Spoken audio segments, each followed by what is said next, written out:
My name is Sarah Linton. What I'm about to tell you, it still doesn't feel real. Maybe that's because my mind's been warped by everything that happened. Or maybe because no one's ever believed me. But I have to tell this story, even if it's just to get it out of my head. I've been carrying it for too long. It started a year ago, when I inherited my great-uncle's house. I wasn't close to him. Hell, I barely knew the man. All I knew was that he'd lived out in some tiny forgotten mountain town called Hollow Pine, the kind of place where people still didn't trust outsiders. The house, they said, had been in the family for generations. He was the last to live there until he died. Alone. The locals said it was a heart attack, but they looked uneasy when they talked about it, like there was more to the story. At the time, I didn't care. My life was a mess. My divorce had drained me financially and emotionally. My art career had sputtered out, and the idea of a free house, even an old, creepy one, felt like a lifeline.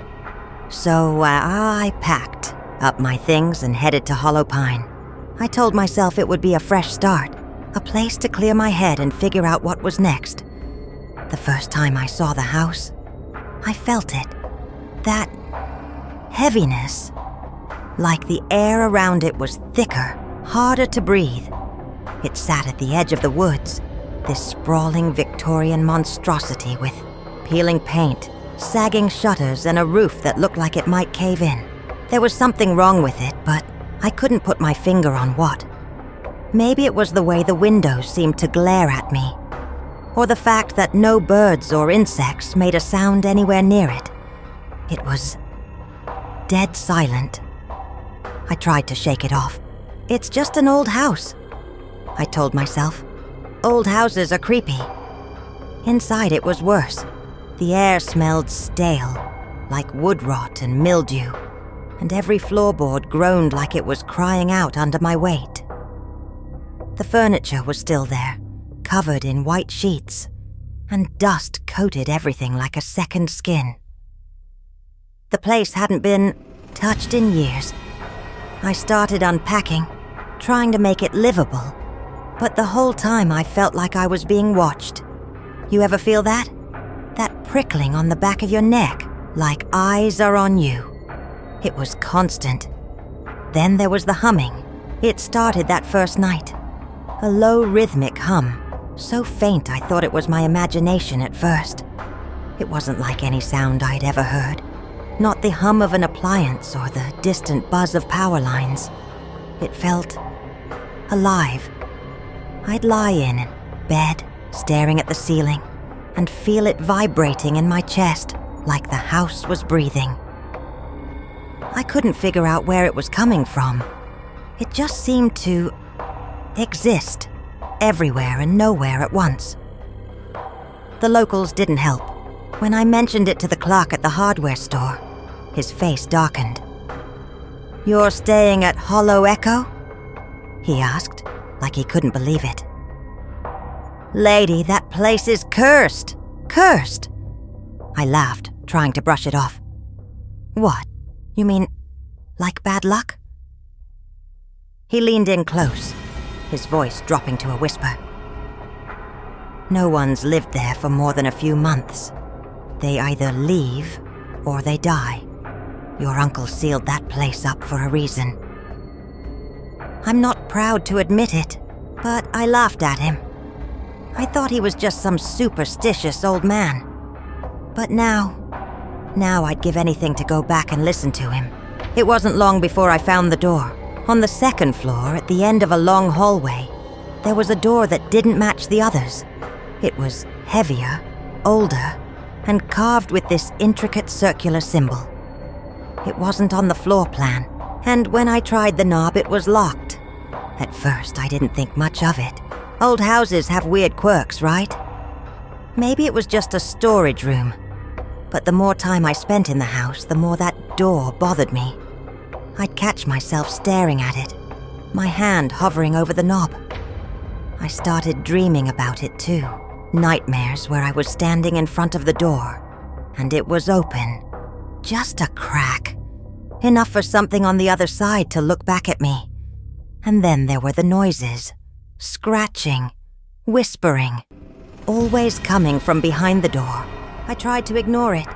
I threw myself into fixing up the house, but things started happening.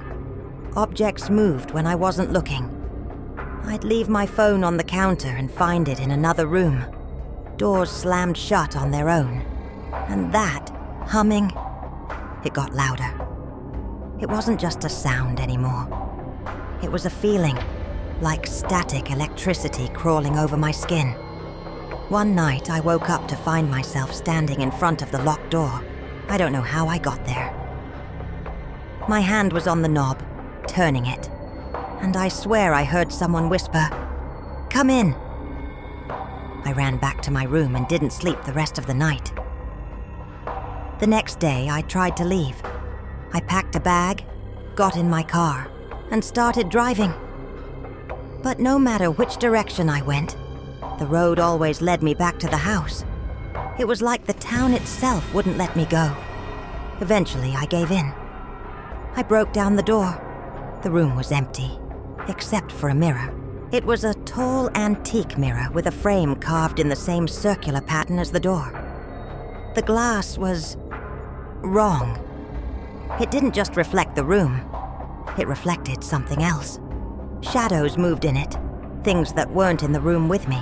And my reflection, it didn't move the way I did. It grinned at me, this awful, predatory grin, and whispered, "You belong to us now."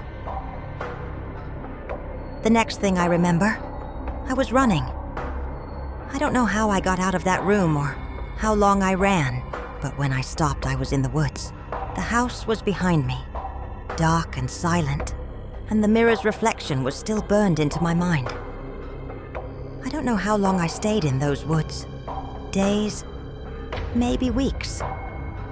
I'd hear voices, the townsfolk, my uncle, even my own, calling me back to the house.